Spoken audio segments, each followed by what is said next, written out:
direction possible. What kind of a challenge is it for you to develop such an important relationship with someone, an animal, that isn't talking back to you?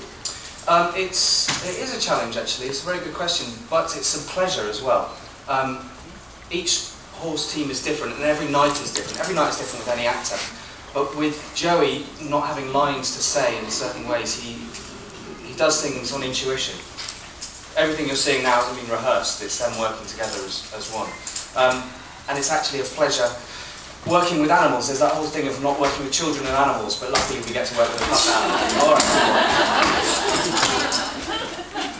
Do you want to give him a sugar cube? Yes, I'd love to. Thank you. I don't have any more. Beautiful, beautiful puppet. And as I mentioned earlier, you're watching and you forget you are watching a puppet and you believe this is a live horse. Tell me about what makes this possible. Tell me about the puppetry itself. Well, where to begin? The main thing really is having the three guys working together as one. There has to be a great complicity between the three of them. As I said, everything is done on intuition. There are certain things they know how certain things work, how to trot, but they all have to work together as one, so they're not literally pulling in opposite directions. That comes from the breath. We work a lot on breath and working together. Three guys working together, we do a lot of work out of horse before rehearsals begin.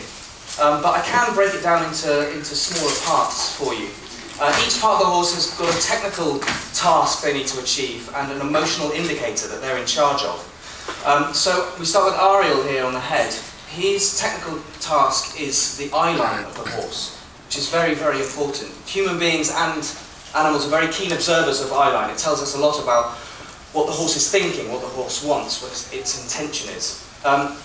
Also, we learn from looking at eye line with horses. Anyone who knows horses will know this. Horses don't like to be faced straight on. They take human beings with our forward-facing eyes as predators, like wolves. So if I turn and face Joey now, he doesn't really like it. Oh, you can see Ariel's emotional indicator, the ears, push back. All right, all right. I'll turn around now so he doesn't kick me. And if I turn around, all right, boy, shh, good boy.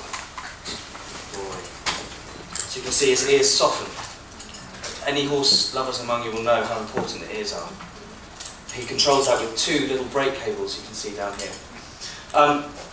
Moving on to the heart, Stuart in the heart of the horse. His technical task is to sell the weight and the power of the horse. This puppet weighs about 100 pounds, 120 pounds. Each puppet's different. They're all handmade in South Africa, so each one is unique. But you've got to believe when these hooves hit the floor, you've got to believe that there's a half-ton horse above it. Very good.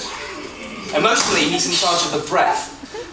Now, I'm sure I'm preaching to the choir here, because you guys know more about puppetry than I do, but breath is massively important in puppetry, in theatre, in acting in general, but in puppetry in particular.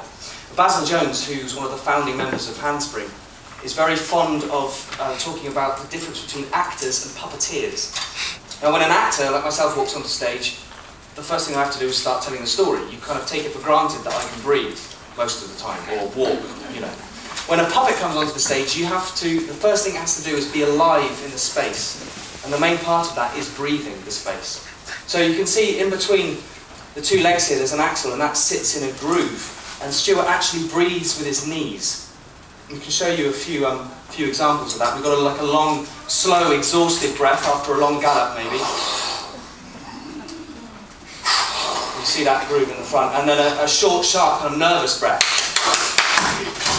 All right. And finally, my favourite, what the puppeteers like to call a super horse breath. When the horse has been challenged, it needs to make itself look as big as possible. Very scary.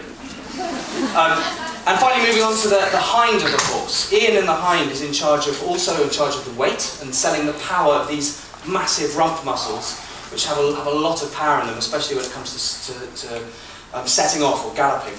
He's also emotionally in charge of the tail. The tail says a lot about the horse's state of mind, how it's feeling. And also, mostly, Ian's in charge of the gait of the horse, making sure the footfalls are correct. Stuart in the front can't see what's going on behind him, so Ian has to make sure the rhythm is perfect. spent a lot of time studying this. We can show you some footfalls here. 1, 2, 3, 4. Quite a steady 4-beat rhythm for the walk. And then we can move into a trot, which is a 2-beat rhythm.